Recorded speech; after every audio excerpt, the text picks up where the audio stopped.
The Colts should get a major boost this week with the return of Josh Downs. There's several ways that he can help this Colts offense that desperately needs it. Let's get to it.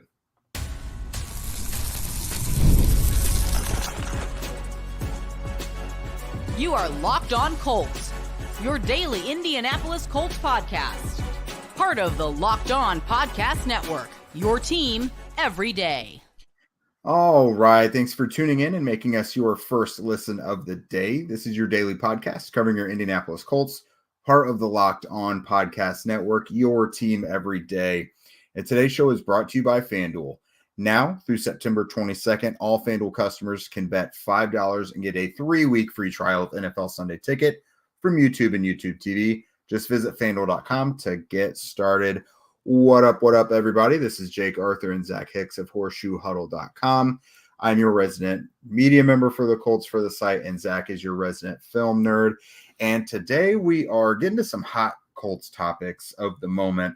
You know, we're right smack in the middle of the week, and we've got injury stuff coming up. We've got guys coming back. We've got, you know, sour grapes still from the last week or two that are still relevant. So today we're talking about the very welcomed return of Josh Downs, should he be able to return this week. We're going to talk about what the Colts can do in DeForest Buckner's absence. And then we're going to bring up the Jonathan Taylor thing. I feel like there's been two sides of the coin here. It's really me versus Zach. You know, I think that's a very large conversation overall, but like some people, like it's fine for Jonathan Taylor not to be out for a while. And then others are like, hey, he was about the only good thing for a while. He can't be off the field for that long. So we're going to kind of find some common ground there and talk about how he can really be used more efficiently. Because again, I don't think that necessarily worked for everybody. So let's go ahead and talk about, you know, the good stuff with Josh Downs returning, Zach. So he was a full participant on Friday. He was back to full participant on Wednesday today. Talked to him in the locker room today. I didn't, but he said, you know, he's expecting to return and he's ready to get back out there. Sounds much more optimistic than he did last Wednesday when he spoke. And we've talked for a bit now. When he comes back, this can really kind of help smooth out the offense, especially a guy like Anthony Richardson. It's been boom or bust in the passing game. Right now, he is comfortably first in the NFL in average depth of target at 11.9. Or no, he's 14-0. The next closest is 11.9, Trevor Lawrence. So Richardson is delivering the ball downfield more than anybody, and that's just not sustainable. We saw it kind of worked, you know, week one. The Colts offense was good, but there still wasn't any middle ground. They still didn't have a rhythm on offense. And we've got to think having Josh Downs come back can really help that. Yeah, I mean, look, I love a high ADOT as much as anybody. I love high yards per attempt like we had in week one, but at the end of the day, it's such a boom or bust offense. And what we saw this past week is when it wasn't fully clicking, it was more bust than it was boom for your offense. And it led to 0 points through halfway through the third quarter. And they kind of had to be in this mad dash to the finish line to try to catch up to the Green Bay Packers. Just having an underneath guy, and I always call them pace setters. You know, I said it last year with Michael Pittman Jr., and obviously Josh Downs falls in this as well. I just call it pace setters, you know, staying ahead of the sticks, promoting high success rate for your offense and getting to third and manageable, getting to second and manageable. So you can just maintain the flow of your offense and maintain that pass run balance too. And just staying ahead of everything. So you don't get into such, you know, pass happy modes like we've seen with the Colts the last 2 weeks, where it's like, when in doubt, we've had to go so pass happy because one, we're trailing in games, but two, we're not sustaining drives early on, which is leading to like these frantic comebacks late in the day. So just getting Josh Downs out there, just having an option where it's like, hey, we have a 2nd and 10. Let's go empty. Let's isolate Josh Downs on the backside with a linebacker, a safety, or even a slot corner. And let's just dump it off to him at a 4 yards depth of target. And he can maybe turn that into 5, 6, 7, 8, 9, 10, whatever it's going to be. And just getting that flow going in your offense. It helps your quarterback have confidence, seeing the ball come out of his hand and connect with the wide receiver underneath. It gets your offense moving on an easy completion. And it's kind of what we've been saying, where this offense kind of has the deep threes going. The intermediate game's been a little hit or miss, but you know, they've had a little bit of mid-range going with the intermediate game. there's no layups in this offense right now whatsoever. Like outside of a couple screen passes they've hit that have gone a little bit long, like they have nothing underneath right now. So getting Josh Downs back, and honestly, I think making Will Mallory active, but that's a conversation for another day right there. But just getting Josh Downs back, I think it just opens up this offense so much. And it brings Anthony Richardson his favorite target back from last season. I know Michael Pittman Jr. is obviously paid to be the top guy, but he loves Josh Downs, Anthony Richardson. I mean, we didn't even see it just in the short game last year. We saw it in the vertical game too. I mean, he had 3 completions to Josh Downs that were like over 20 yards down the field. Like, he loves Josh Downs at all areas of the field. So just getting Josh Downs back for the security blanket underneath and just having one of his favorite targets back, I think it's going to be massive for Anthony Richardson and this Colts offense. Yeah, pretty much everybody I've talked to, inside or outside the organization, anyone talking about the Colts offense right now has talked about just being more productive on first and second downs, making third down more manageable. I think Josh helps everywhere. And the Colts are a team that they go 4 downs. Like, he can help on each down in any scenario. Like, I think it's just so beneficial for them. It can keep drives alive for them to continue trying to establish the run as well. Like, at the end of the day, it's about about keeping drives alive, moving the chains, and getting points. And just flat out, he helps with that. I mean, think of how many times he bailed out Gardner Minshew last year. I mean, there were 2 or 3 times in games where maybe the Colts didn't even win, but Josh Downs being there to make a huge play for Gardner Minshew really bailed them out of the situation. And so we talk about it being a lot of the quick stuff and the traditional slot stuff, but just like you mentioned, the downfield stuff, Downs, his abilities there really do get unlocked with someone a little more aggressive like Anthony. Yeah, and you think about with this Colts offense this year, we've only seen one drive this year where they've started on the other side of the field and driven down into the red zone and converted in the red zone, where they've actually methodically driven down the field. And it was that fourth quarter drive where they finally scored a touchdown against the Packers this past week, because Texans game, every drive was either a long completion or a long touchdown throw. It wasn't those methodical drives down the field. So you kind of want more of that. I'm not saying that long touchdowns are bad by any means. Like, there's nothing wrong with scoring quickly, but you do want those methodical drives because it just wears down an opponent. It keeps your defense fresh and keeps them off the field. It improves just overall morale for both sides of your team. So I do think having a player like Downs, again, to keep those drives consistent and going, such an important thing. But yeah, like you said, Downs is such a good security blanket because I think he had 1 or 2 drops last year. I think it was only 2 drops. I think Pro Football Focus gave him last year. Second leading wide receiver on the team, really reliable hands. ADOT was actually higher than what I expected it was going to be because I did use him a little bit downfield. A lot of broken plays, like you mentioned, with Gardner Minshew. Think about all the big plays he had with Minshew, were plays where Minshew's getting out of the pocket and Downs is breaking vertical and getting big yardage. I mean, he had one against the Raiders, I believe. He obviously had the touchdown against the Cleveland Browns, the game-sealing one against the Patriots, or near game-sealing one against the Patriots. So, if Downs can do that with Richardson, where Richardson has one of the higher time to throws in the pocket this year, but is also not taking many sacks. So he's taking a sack on 13% of his dropbacks this year. He's throwing it average around 3 seconds in the pocket, and he's not throwing the ball away. So the ball is going to receivers when he's hanging back there in the pocket. And a guy like Downs, who he'll hit his mark and then he'll keep moving with his eyes getting back to the quarterback. As of right now, the only receiver we've had actually doing that so far this year has been Alec Pierce. So getting a player like Downs, who is consistently working to get open, consistently making himself available to his quarterback and showing that high motor on every play, I think getting another guy like that out there is massive for Anthony Richardson and, for his completion percentage. I mean, look, I don't care that much about completion percentage. We've talked about it on the show, but, it does kind of factor into keeping drives alive. So just getting Downs out there and getting that target that can convert some of these opportunities into catches is just so massive for this team. I would love to see a day from Downs where it's 7 catches, 8 catches, 55 yards, something like that.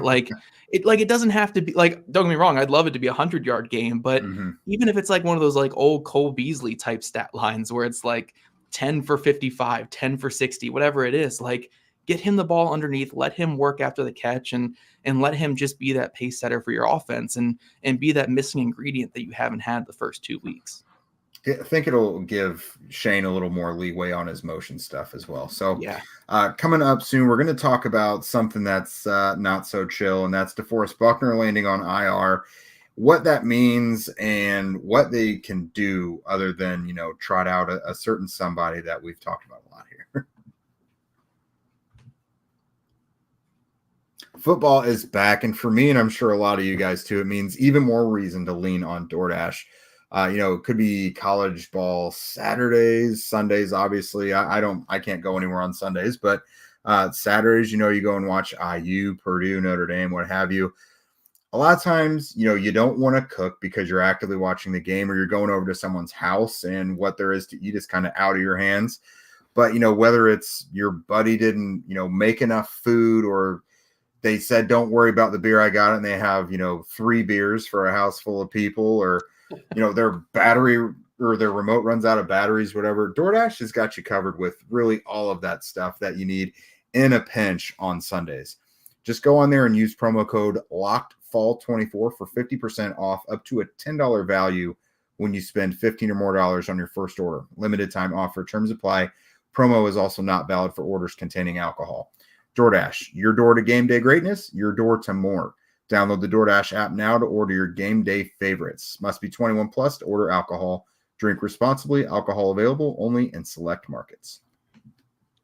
And also, guys, you have heard us talk about our friends over at FanDuel, America's #1 sportsbook. Well, we have something a little different for you now through September 22nd. All FanDuel customers can bet $5 and get a 3-week free trial of NFL Sunday Ticket from YouTube and YouTube TV.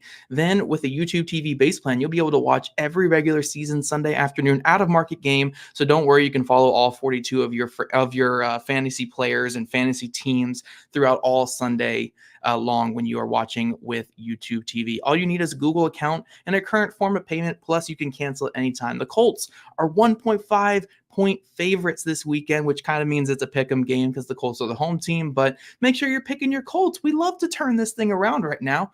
43.5 over under. They're 4-6 at home since last year. Jake, that was offensive to put that in here, but that's what the Colts are, 4-6. No confidence at Lucas Oil. No confidence. But just visit FanDuel.com and download America's #1 sportsbook.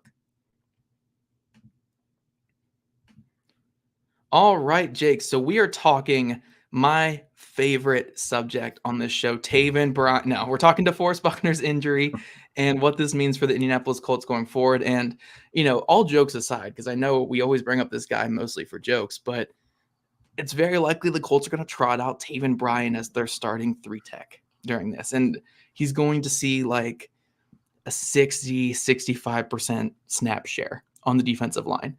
What does this mean for the Indianapolis Colts? I know you have the upcoming opponents listed here, Jake, but honestly, it doesn't matter. It could be Little Mary's Sisterhood School of the Blind or whatever. They're running for 400 against this defensive line with Taven Bryan out there, So you got Bears, Steelers, Jaguars, Titans, and Dolphins coming up.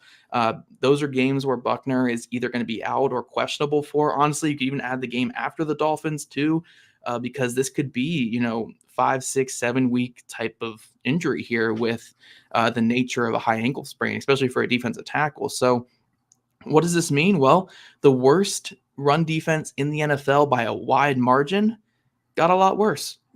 It got a lot worse if Taven Bryan is starting.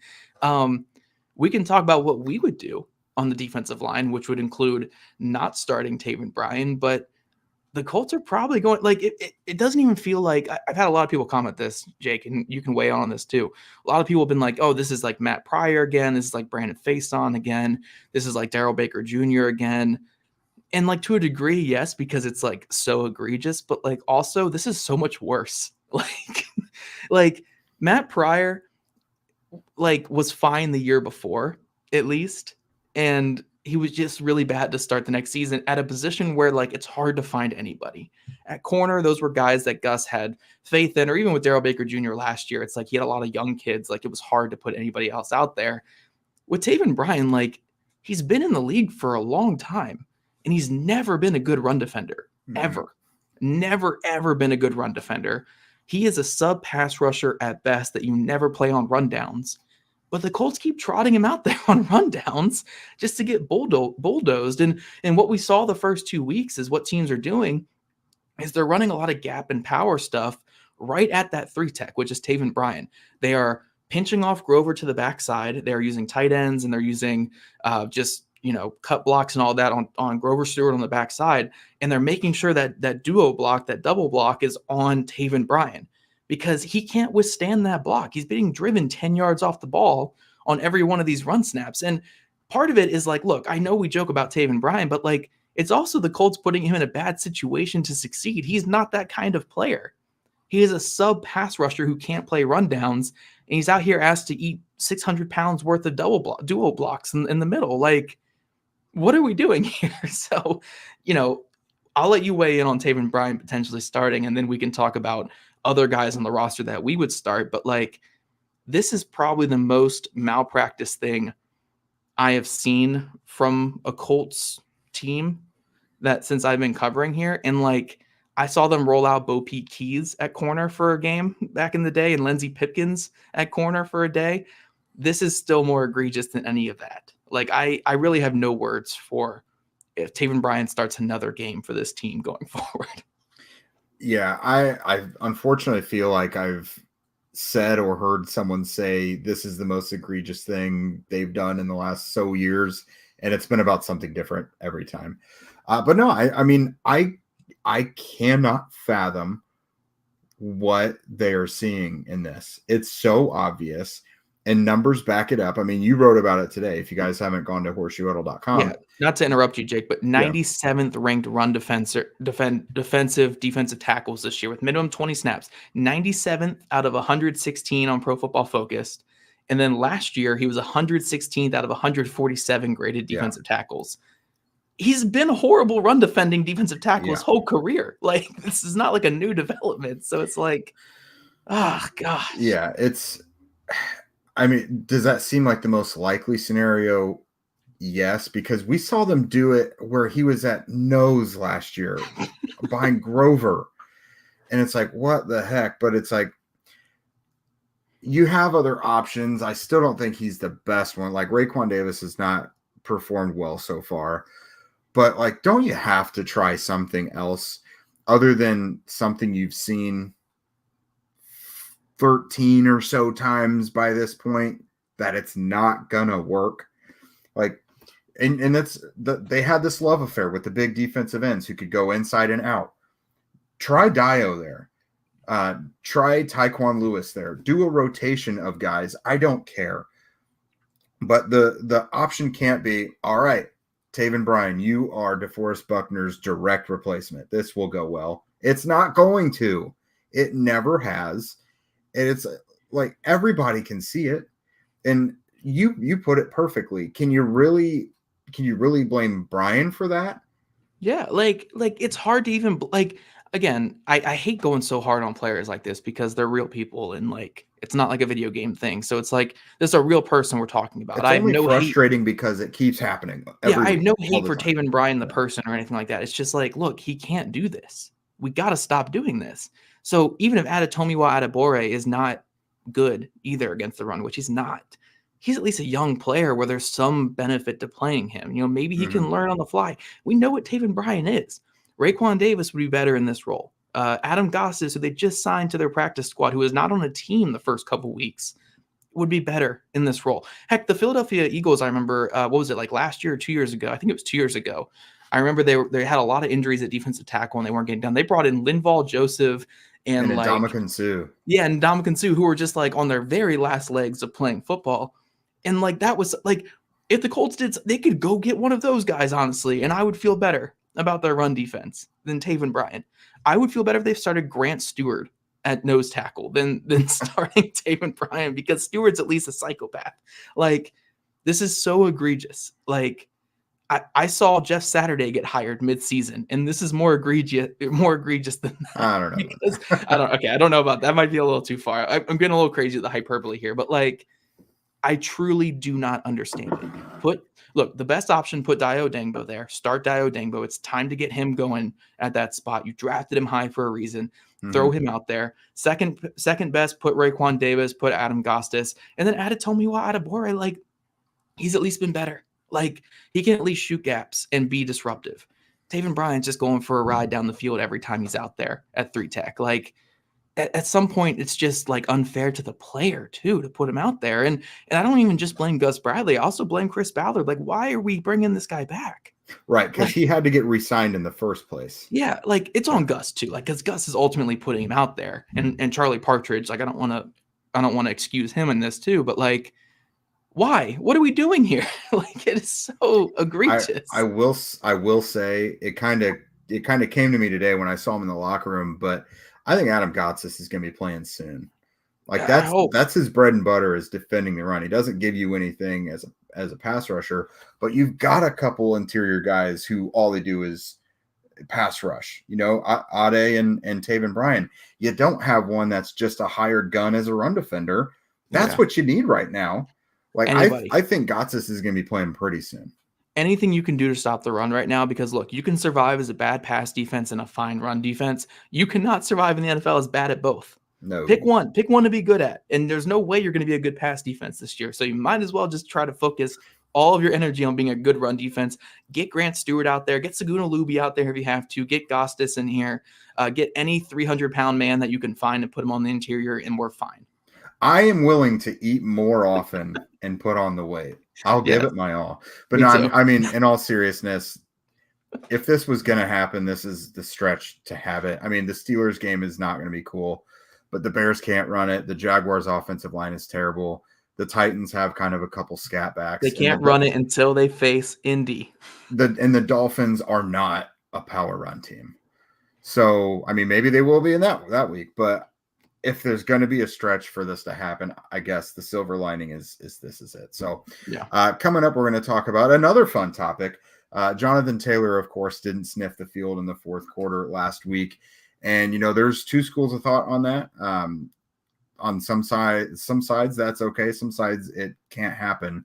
But we're going to try and figure out, like, what is the best course of action in that type of scenario. All right, summer is winding down, and that means outdoor live events maybe dwindling a little bit, but you just move your concerts and your comedy shows and all that stuff inside. That's year-round.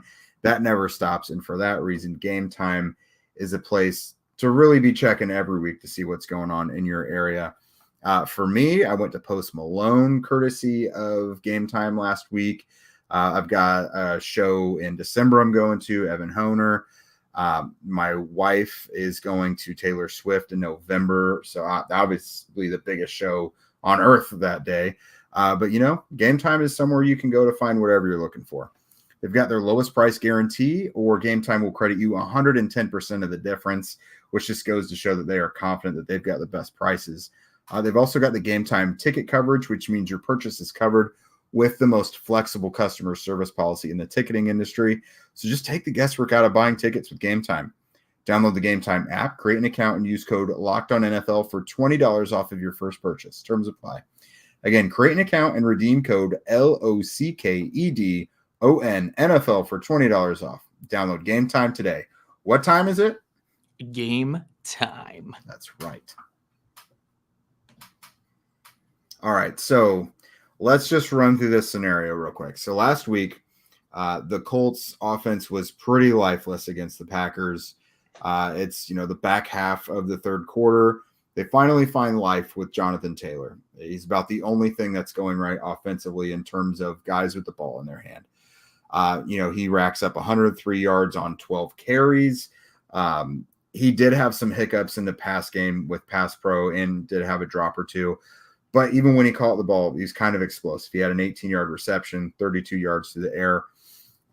So here comes the fourth quarter. The Colts are facing 3rd and 1, and Taylor's on the sideline, and here comes Trey Sermon on the receiving end of a speed option, and it gets stuffed. Does not go well. And it's odd because just the week before, Taylor was not very effective, just 3 yards per carry, but he was in the Colts backfield 95.6% of the time. So you go again to week 2, Taylor does not sniff the field in the fourth quarter at all. So explanation-wise, Shane Steichen is not really elaborated, but he's been like, we wanted to get Trey Sermon some looks, which I'll be honest, sounds like nonsense. So when pressed further, he said they were kind of planning for fourth down. And if that play wouldn't have gotten stuffed, Taylor would have been in on fourth down. And then hopefully they convert that. Hopefully they put points on the board. This is me adding to this. They put points on the board. Maybe they're not in this scenario where they feel like they have to pass. But when that got stuffed and then Matt Gay misses the field goal, then it completely shifts for them to be pass only. I think they had 21 plays in the fourth quarter, and 19 of them were passes, I think, Zach. From then on, they were solely focused on passing the ball. And Jonathan Taylor is not their passing down back. He definitely has his deficiencies. My problem is he's your best offensive player. And even just the threat of him being on the field next to Anthony Richardson, even if you're not going to use him, has to be worth something, because it's not like you used the other running backs. They were just on the field. You know what I mean? So it's like, how does your best player not be on the field for an entire quarter when you're trying to come back and win? Yeah. So I will obviously in this argument, I will give you two things here. One, use him more earlier in the game when he's rushing 12 for 103. Get him more carries. Yeah, I'm with you on that. And then, yes, the 3rd and 1 call, just the call itself, questionable, but also not having Taylor on the field for it, questionable as well. Now, it doesn't change the result of the play, regardless who's on the field, because that run was completely stuffed. Yeah. But I digress there. I think when it comes to the situation, though, they get the ball back with like 10 minutes left in the fourth. They have to drive the whole field, down 2 scores. I think if you want Jonathan Taylor on the field, here's the most important factor. Don't get down 2 scores late in the fourth quarter. That's really the whole thing there. Because I think when you say something like they weren't even using these other guys on the field, when you have Sermon out there, he's a much better pass blocker, much better pass blocker. You look at the first interception earlier in the game, and who were the people who blew blocks on that first interception? It was Quentin Nelson and it was Jonathan Taylor. Taylor completely whiffed on the linebacker that was blitzing. Linebacker gets pressure. Richardson throws off his back foot, sails it to the free safety, interception. Like, when you have a mistake like that in pass pro, it's recognizable. You see it. You have 2 drops throughout the game. You have other mistakes in pass pro. At some point, when it comes down to like the late part of the game, you have like a 6-7% win percentage, like very, very low. You're going to be throwing the ball vertically down the field.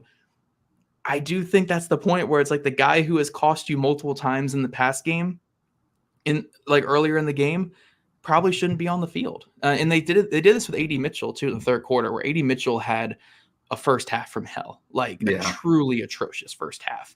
And they benched him for Ashton Dulin for most of the third quarter. He came back a little bit in the fourth, but it was mostly Ashton Dulin. Like, I do think, especially in the early part of the season, when guys aren't playing up to par, you don't reward that, So I think when you look at the overall day that Jonathan Taylor had, yes, rushing the ball, he was fantastic. In the passing game, he was so dreadful in the passing game that it's kind of like, get Goodson out there, who at least has more of a speed. Like, I think Goodson has better long speed than Taylor at this point, because Taylor doesn't have that third gear anymore, I don't think.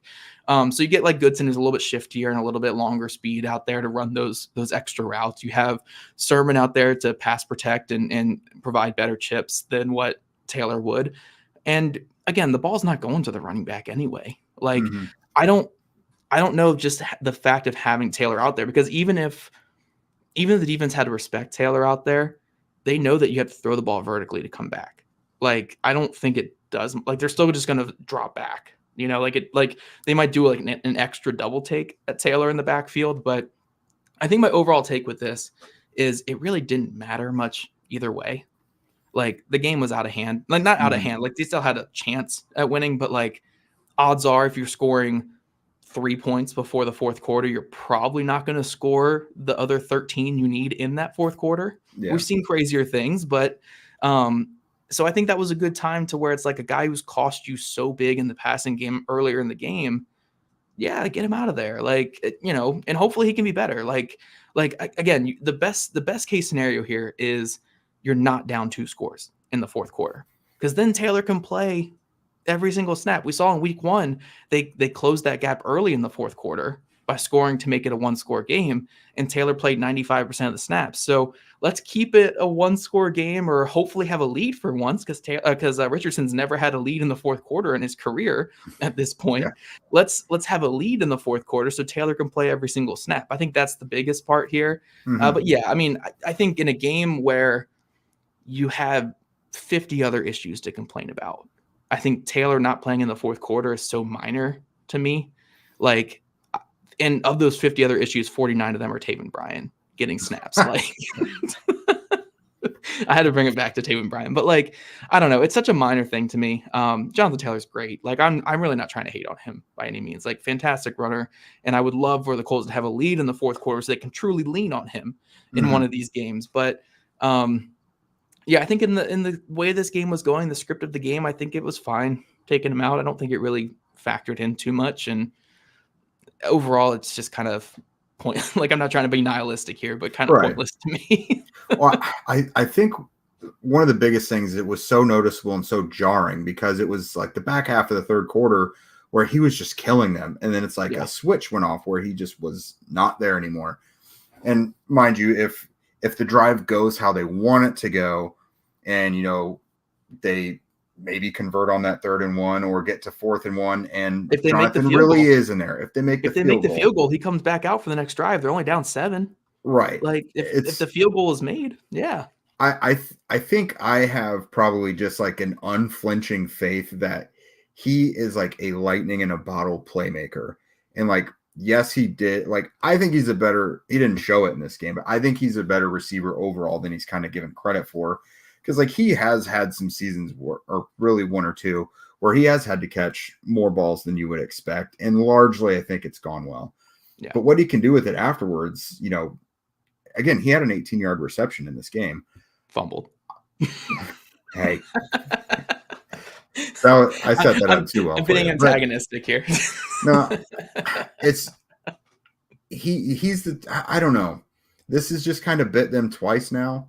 And it's kind of you can use revisionist history for it. But I think the lesson here is your best players just got to be on the field.